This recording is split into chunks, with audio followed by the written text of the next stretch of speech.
snack. Me and you gonna have a little chat about books.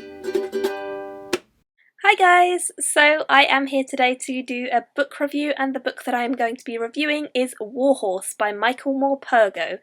This is technically a kids or middle grade book, I believe, but I actually read this as part of a project that I was doing for uni. Currently we are doing an illustration project. Well, I just finished the project and we had to illustrate the book Warhorse.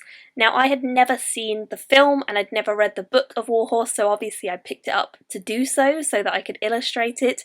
But I am so happy that I picked this up because I was not anticipating liking this anywhere near as much as I did. I really enjoyed this, and there's quite a few reasons why, so let's get started. This story is set in the World War, in the First World War I believe, maybe the second, I think it's the first, not sure, one of the World Wars, and it is following the tale of a horse, which is called Joey. And Joey is the main character of the story. We see everything from Joey's point of view, which is quite an interesting point of view because he has a little bit of distance from the war and the people who started the war, and he can give you a really interesting perspective on it because he is a horse, and he doesn't understand why people would willingly go to war. I felt like this storyline, although it's only 100 and something pages, it's really short, it was so well done. It was really interesting the whole way through. Even though we were following the point of view of a horse and it sounds a little bit crazy, it was actually very emotionally charged. There were some great scenes that definitely sort of showed you the tragedies of war. There are moments that I was not anticipating the author would go to, deaths and sadness and chaos, and I really liked that he did go to those extremes and he did talk about them, but not in a really brutal, gruesome way, more in a way to educate children and say, look, war is bad. Why do people go to war? No one understands it, no one gets it, why do we do it? And I liked that he was willing to go to the lengths of showing you these tragic, horrible things and making you understand why war is bad. I thought that was a really good message and a really positive message to be putting out to children, and I know after doing some research, because I had to research a lot of Michael Morpurgo for this project, he definitely is an advocate for no war, and he definitely writes a lot of books that have wartime influences and themes and sort of show you the value of peace and what peace means to people.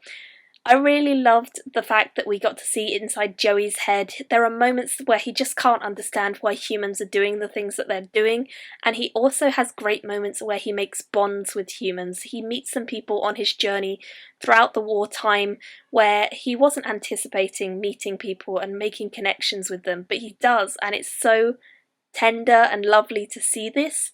And I really enjoyed that element. So I would love to hear if you guys have read any of Michael Morpurgo's books, this one in particular. Do let me know your thoughts. I haven't actually read any of his others, I don't think. I think I might have read one or two when I was a kid, but I definitely haven't read anything for a long time. So if you guys have any big suggestions of Michael Morpurgo books that you think are as good as Warhorse, because I hear that this is one of his best, so I don't really want to read all the not so good ones. He himself said that there were lots of not so good. I would definitely like your recommendations, or if you have other books that focus on the themes of war. Doesn't have to be kids books, could be anything, non-fiction or adult, I don't mind, but I haven't read a lot of sort of wartime peace pushing fiction. I want to read a bit more about it, and it seems like a really interesting and very worthy topic that I should educate myself on a bit more, so definitely let me know if you have any thoughts or suggestions for that.